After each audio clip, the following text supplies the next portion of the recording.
पाहिजे।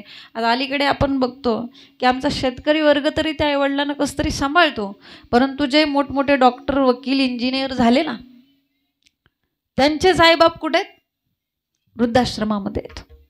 म्हणून आपण शिकून फक्त मोठे झाला, परंतु आपण शिक्षित झालो तरी सुशिक्षित होणं गरजेचं आहे। शिक्षित आणि सुशिक्षित याच्यामध्ये फरक आहे। शिक्षित म्हणजे फक्त शिकलेला आणि सुशिक्षित म्हणजे सुसंस्काराने युक्त असं शिक्षण ज्याच्याकडे, त्याला म्हणायचं सुशिक्षित। म्हणून तुम्ही सुशिक्षित झालं पाहिजे, आई वडिलाचं महत्त्व आपण समजून घेतलं पाहिजे। आणि म्हातारपणामध्ये आई वडिलांना गोड बोलणं हे मला असं वाटतं की म्हातारपणातलं टॉनिक असतं बरं का। आणि ते टॉनिक जर एखाद्या मुलांना आपल्या आई वडिलांना देता येत नसेल तर मला असं वाटतं की त्याच्यासारखा दुर्भागी मुलगा या जगात कोणताच नसेल।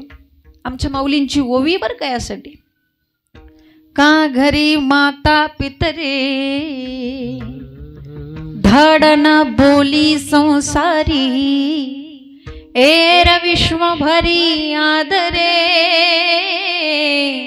मूर्ख जैसा। माऊली म्हणतात का माता पितरे म्हणजे जी मुलं स्वतःच्या आई वडिलांना धड न बोली संसारी, नीट बोलू पण शकत नसतील ना, महाराज म्हणतात त्या मुलांचं संपूर्ण जग जरी आदर करत असेल तरी ती मुलं मूर्ख आहेत। तो मूर्ख आहे, मूर्ख जैसा विठाल विठाल।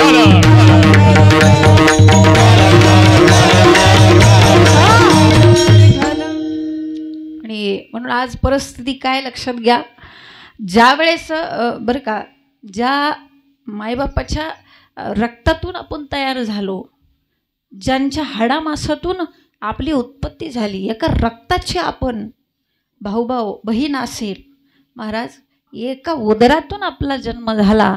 आणि म्हणून भावाभावांनी असं काय त्यांच्यामध्ये बदल होतो की जे भाऊ लहान असताना एक चॉकलेट जरी घेतली तरी आपल्या स्वतःच्या भावाला किंवा बहिणीला विसरून खात नाहीत। तेच भाऊ काय त्यांच्यामध्ये असा बदल होतो की त्यानंतर अचानक त्यांच्यामध्ये भांडणं व्हायला सुरुवात होते, त्यांच्यामध्ये वादविवाद व्हायला सुरुवात होते। अतिशय वाईट, म्हणजे इतकं वाईट वाटतं मला की अतिशय कोर्टापर्यंत भावाभावाची भांडणं जातात। एक भाऊ दुसऱ्या भावावरती केस करतो। नाही, खरी परिस्थिती बरं का हे आमच्या गावामध्ये सुद्धा आहे। मी तुमच्या गावातलं सांगत नाही। म्हणून माझी हात जोडून विनंती असेल, आपण एका उदरातून जन्माला आलो, जरी आपल्या चुली वेगळ्या असल्या तरी मनाने एक राहा। कारण आपल्या वडिलांनंतर, आपल्या आई वडिलांनंतर आपला खरा आधार जर कोण असेल ना तर तो आपला भाऊ आहे, लक्षात घ्या।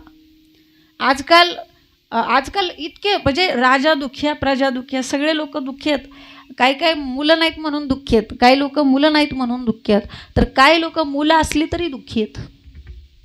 ज्या वेळेस भावाभावामध्ये वाटण्या होतात ना, त्यावेळेस त्या आई वडिलांना जगातलं सगळ्यात मोठं दुःख होतं। त्यांच्या अंतःकरणामध्ये काय वेदना होत असतील, ज्यावेळेस तुम्ही तुमच्या वाशी वेळ येईल ना, खरंच त्यावेळेस तुम्हाला कळेल, नाही तर तोपर्यंत मला असं वाटतं नाही कळणार। मला सांगा, एखाद्या गावामध्ये गरीब कुटुंब आहे आणि त्या बापाने कुणाच्या तरी घरी सालानी राहावं, त्या आईने कुणाच्या तरी घरी धुनी भांडी करून त्या लेकराला शिकवावं। 2 मुलं होती त्यांना, आणि लेकरांना शिकून त्यांना त्यांच्या पायावरती उभं करावं, इतकी हालाकीची परिस्थिती असून सुद्धा लेकरांना मोठं केलं, शिकवलं।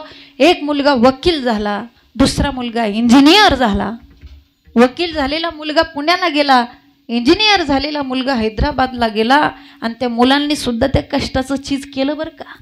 त्या मुलांनी सुद्धा पहिलं घर नव्हतं राहिला, 2 मजली बंगला बांधला, गुंटाभर सुद्धा जमीन नव्हती, 5-6 एकर जमीन घेतली, आई वडिलाच्या कष्टाचं चीज केलं। काही दिवस फार चांगलं चाललं, एकत्रित कुटुंब होतं, फार चांगलं चाललं। पण एके दिवशी एका दिवाळीला खटकलं, काहीतरी भावाभावाची काहीतरी भांडणं झाली आणि ती भांडणं इतकी वाढली की त्यांनी काही प्रतिष्ठित लोकांना गावातल्या बोलवलं, सांगितलंय पा आमच्या भावाभावाची भांडणं झालेली, तर आता आमचं एकमेकाशी पटत नाही, तुम्ही आमच्या वाटण्या करून द्या। गावातली सगळी लोक, प्रतिष्ठित लोक, सरपंच असतील, तंटामुक्ती अध्यक्ष असतील, पाटील असतील, सगळे आले आणि त्या सगळ्या लोकांनी त्या 2 भावाच्या बरोबर वाटण्या करून दिल्या. वाटणी करताना बरोबरच वाटणी केली पाहिजे. खाल्लाकडची शेती ह्याला दिली, वरलाकडची शेती ह्याला दिली, ही गाडी त्याला, हे ट्रॅक्टर ह्याला, बरोबर वाटणी करून दिली.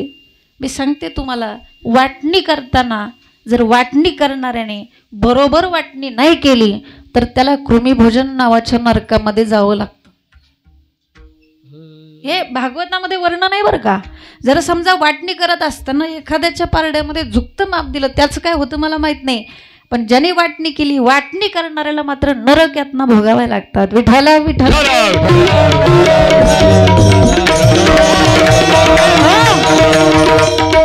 आणि मग वाटणी करण्याच्या वेळेस मी तुम्हाला मला सांगायचंय, काही मुलं नसणाऱ्यापेक्षा मुलं असणारी माणसं किती दुःखी आहेत हे मला तुम्हाला सांगायचंय.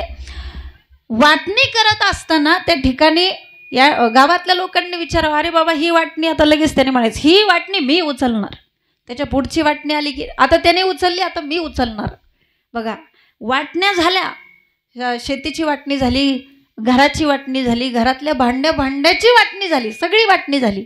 आणि आता गावातल्या लोकांनी सांगितलं, अरे झाल्या बरं का रे सगळ्या वाटण्या, आता वाटण्या झाल्या, आता फक्त एक महत्वाची वाटणी शिल्लक आहे. या वाटणीसारखं महत्व या जगात कोणत्याच वाटणीला नाही. सांगा कोण उचलणार ही वाटणी? आता तुम्ही सगळे सुज्ञ मंडळी आहात, तुम्हाला सांगायची गरज नाही, ती वाटणी तुमच्या लक्षात आली असेल. अरे कोण उचलणार? अरे शेतीच्या वेळेला म्हणत होता मी उचलणार, घराच्या वेळेला म्हणत होता मी उचलणार, मग आता सांगा ही वाटणी कोण उचलणार? एकही मुलाचा हात पुढे होत नव्हता, एकही म्हणत नव्हता की ही वाटणी मी उचलणार. ती वाटणी होती आई बापाची. थोरल्याला विचारलं, अरे बाबा तुझा मान आहे, तू उचल. त्याने सांगितलं माझा फ्लॅट लहान आहे आणि त्या फ्लॅटमध्ये मी माझी 2 मुलं हे सोडून दुसरा 4था 5वा माणूस बसू शकत नाही, ही वाटणी मी उचलू शकत नाही. धाकट्याला सांगितलं, अरे बाबा त्याने नाही उचलली, किंवा तू तरी. त्याने सांगितलं माझं पण रोज लहान आहे, मला पण ते शक्य होत नाही. 2 मुलं होती पण एक जण सुद्धा ती वाटणी उचलायला तयार नव्हता. कोपऱ्यामध्ये बसले होते, एका कोपऱ्यामध्ये त्यांच्या आईबाप डोळ्यात पाणी होतं. हो, आशा होती की गावातली लोक जमलेत, किमान काहीतरी आपली व्यवस्था करून देतील, आमच्यासारख्याने जावं, सांगावं त्यांना, बाबा तुम्ही काय काळजी करू नका, तुमची सगळी व्यवस्था आम्ही करून देऊ. डोळ्यामध्ये पाणी होतं त्या म्हातारीच्या. हो, आणि मग तेवढ्यात एक प्रतिष्ठित माणूस आला आणि त्या प्रतिष्ठित माणसाने सांगितलं,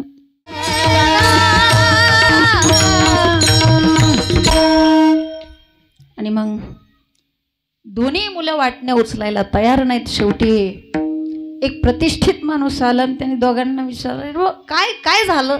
अरे का बरं उचलत नाही तुम्ही वाटण्या? का बरं, काय कारण काय, नेमकं काय अडचण काय तुम्हाला? दोघांनी सांगितलं, आमच्याकडे दोघांकडे एकाच वेळेस जर दोघांना ठेवलं, आई बापाला ठेवलं, तर दोघांची एकाच वेळेस आमच्याकडे ॲडजस्टमेंट होत नाही. आणि मग त्या माणसाने एक मधला मार्ग काढला, म्हणजे तुम्हाला कळलं असेल, मधला मार्ग काढला. म्हटले आपण एक करू ना, एकीकडे आईला ठेवू आणि दुसरीकडे बापाला ठेवू. खरं तर हे खूप मोठं पाप आहे बरं का. आई वडिलांना एकमेकापासून दूर करणं, त्या पती पत्नींना एकमेकापासून दूर करणं, याच्यासारखं दुसरं कुठलं पापच नाही. विचारलं, अरे बाबा तुम्हाला एक तरी वाटणी उचलावी लागेल. गावकऱ्यांनी विचार केला, हो दे आपल्या हातून एखादं पाप, पण निदान ह्या आईवडिलाची जेवणाची तरी व्यवस्था होईल. आणि शेवटी निर्णय घेतला आणि थोरल्याकडे त्या ठिकाणी बापाला ठेवलं आणि धाकट्याकडे आईला ठेवलं. जो वकील होता त्याने आईला आपल्याकडे घेतलं, पुण्याला गेला. थोरल्याने बापाला आपल्याकडे घेतलं, हैदराबादला गेला. आई वडिलाची ताटातूट झाली, पती पत्नीची ताटातूट झाली. आणि मग दोघेही पती पत्नी कधीच एकमेकाला सोडून राहिलेले नव्हते. पण आता मात्र ते म्हातारं खचून गेलं. 2 वर्षातच ते मेलं व म्हातारं मरून गेलं. आणि 2 वर्षातच त्या म्हाताऱ्याचा, त्या बाबांचा मृत्यू झाल्यानंतर पुन्हा या दोघा भावंडाची भांडणं सुरू झाली. अरे आता 10 दिवसावर गोड जेवण आलंय, गोड जेवणाचा खर्च कोण करणार? ह्याच्यावरून दोघात भांडणं वादविवाद सुरू झाले. मी तुम्हाला सांगेल, जर 2 भावंड असतील ना तर मोहरीपासून हिशोब घेणारे तुम्ही किती कमवा. भांडणं सुरू झाल्यानंतर गावातल्या लोकांनी मध्यस्थी केली. कसं तरी त्या दोघांनी ते गोड जेवण केलं. गोड जेवण झाल्यानंतर मग त्या ठिकाणी काही दिवसांनी 5-6 महिने झाल्यानंतर त्यातला जो थोरला होता, ज्याच्याकडे बाप होता, त्याने कंप्लेंट केली. तो म्हटला याच्याकडची आई मरून गेली, याच्याकडचा बाप मरून गेला, माझ्याकडची आई मात्र जिवंत आहे. ती कधी मरणार आहे कोणास ठाऊक. अरे मग करायचं काय, वाटण्या झाल्या पाहिजेत, आईची वाटणी झाली पाहिजे. ठीक आहे, काय हरकत नाही. जानेवारी महिना थोरल्याकडे आणि फेब्रुवारी महिना धाकट्याकडे दिला. बघा, म्हणजे मार्च महिना इकडं, एप्रिल महिना तिकडं, अशी महिन्यावर वाटणी झाली. कुणाची? आईची. आता आईची वाटणी झाली. 1 वर्ष निघून गेलं आणि 1 वर्ष निघून गेल्यानंतर त्यातला जो थोरला होता, ज्याच्याकडे जानेवारी महिना होता, त्याने पुन्हा तक्रार केली. गावकऱ्यांकडे सांगितलं, पुन्हा तक्रार केली की माझ्याकडे तुम्ही जानेवारी महिना दिला आणि त्याच्याकडे तुम्ही फेब्रुवारी महिना का दिला. अरे मग काय चुकलं, अरे पण झालं काय. त्याने सांगितलं, तुम्हाला माहिती आहे का, म्हटला जानेवारी महिन्यामध्ये 31 दिवस असतात आणि फेब्रुवारी महिन्यामध्ये फक्त 28च दिवस असतात. 3 दिवस मी म्हातारी जास्त का सांभाळायची. तर मला सांगा, तुम्ही सगळे हुशार मंडळी आहात, मुलं नसणारी माणसं दुःखी आहेत का मुलं असणारी.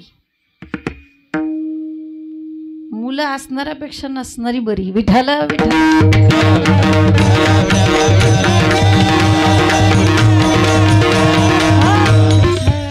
म्हणून एक गोष्ट लक्षात घ्या, जगातलं सगळ्यात मोठं नातं